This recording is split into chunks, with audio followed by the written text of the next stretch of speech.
honneur et un privilège pour la Guinée équatoriale de prendre aujourd'hui la présidence du processus de Rabat. Cette présidence vient renforcer notre engagement avec le dialogue auquel nous contribuons pleinement depuis 2006. C'est la première fois que la Guinée équatoriale relève ce défi et nous avons la chance d'avoir été précédés par des présidences fortes des pays amis tels que la France et le Burkina Faso.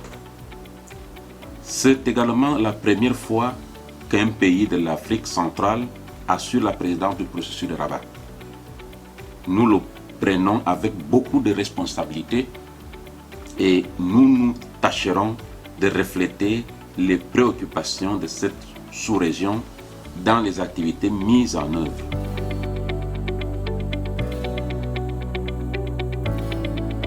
Notre vision du processus de Rabat est un dialogue utile et opérationnel. Notre vision est aussi celle d'un dialogue constant, inclusif et équilibré. Enfin, une plateforme qui tient compte des intérêts de tous les partenaires. Il est essentiel que le dialogue repose sur une base de coopération solide entre l'Europe et l'Afrique afin que la migration soit réellement une responsabilité partagée. Nous allons continuer à travailler avec les pays référents. Un système qui permet aux partenaires de s'impliquer davantage dans la mise en œuvre du plan d'action de Marrakech. Nous allons travailler en étroite collaboration avec le secrétariat et les autres membres de la Troïka. Cette période de pandémie pose des défis, mais il est essentiel que le dialogue soit maintenu. Nous allons explorer les différentes manières pour permettre aux partenaires d'échanger virtuellement en l'absence de réunions physiques et veiller à ce que le dialogue reste dynamique et vivant.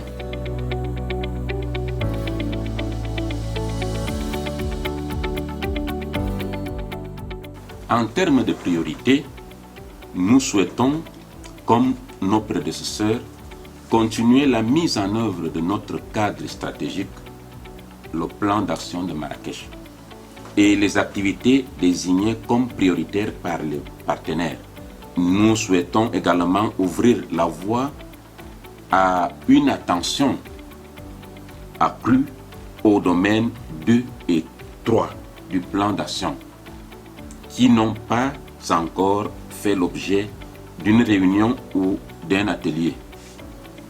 La migration légale est une thématique particulièrement prioritaire pour la Guinée équatoriale et nous souhaitons contribuer à la préparation d'une réunion dédiée à ce sujet dans le but de promouvoir la migration régulière et la mobilité inter- et intra-régionale. Par ailleurs, le rôle crucial des villes et autorités locales dans la gestion de la migration a été reconnu par les partenaires du processus de Rabat. Nous pensons que c'est important d'inclure ces acteurs dans le dialogue. Enfin, lors de la passation de la présidence à l'Espagne en juillet 2021, nous aurons l'honneur d'accueillir tous les partenaires du dialogue à Malabo pour une réunion de fonctionnaires de haut niveau. Si tout se passe bien, comme prévu, ce sera une période chargée pour le processus de Rabat, mais la Guinée équatoriale est prête à apporter son soutien et à guider le dialogue dans son rôle de président.